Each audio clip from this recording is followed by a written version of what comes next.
கொஞ்சம் ஷார்ட்டாக முடிச்சுக்கலான்ட்டு நானே நீங்கள் சொன்னதுலேருந்து எனக்கு ஒரு லைன் 2 லைன் தோணிச்சு. நீங்கள் நான் காதல் கவிதை எழுதலை, ஆனால் நீங்கள் சொன்னதுனால கவிதை எழுதுபவர்கள் காதல் செய்து முடித்திருக்கிறார்கள், நான் இன்ஜினியரிங் முடித்திருக்கிறேன். ஸோ ஒரு 4-5 ஷார்ட் கவிதை வச்சிருக்கேன், அவ்வளோதான்.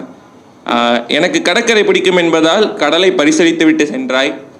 கடற்கரை போல கடல் அத்தனை இனியதல்ல என புரிகிறது இப்போது. வெகு சாதாரணமாக கேட்டால் என்னை காதலிக்கிறாயா என்று நானும் வெகு சாதாரணமாக சொன்னேன் ஆமாம் என்று. அதற்கு பிறகு எதுவுமே வெகு சாதாரணமாக இருக்கவில்லை. கொடிகள் பறப்பதாக சொல்கிறார்கள், அவை காற்றிலே ஆடுகின்றன. பறவைகள் தான் உண்மையாய் பறக்கின்றன.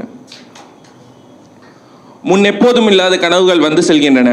நான் இங்கு இருப்பது போன்றும் தூரத்திலிருந்து நீ வருவது போன்றும். எதற்காக எங்கிருந்து இந்த கனவுகள் தொடங்கின என்று ஆராய ஆசை இல்லை.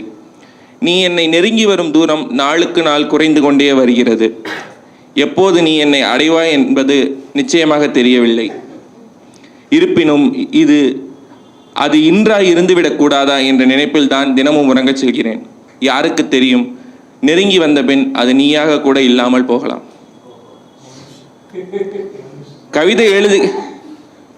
கடைசி 2 கவிதைகள். ஒன்று கவிதை எழுதுகிறேன் என்பதால் சும்மா இருக்கிறேன் என்ற அர்த்தமில்லை. கவிதை எழுதுகிறேன் என்பதால் சும்மா இருக்கிறேன் என்ற அர்த்தமில்லை. சும்மா இருந்தேன் என்று வேண்டுமானால் வைத்துக்கொள்ளலாம்.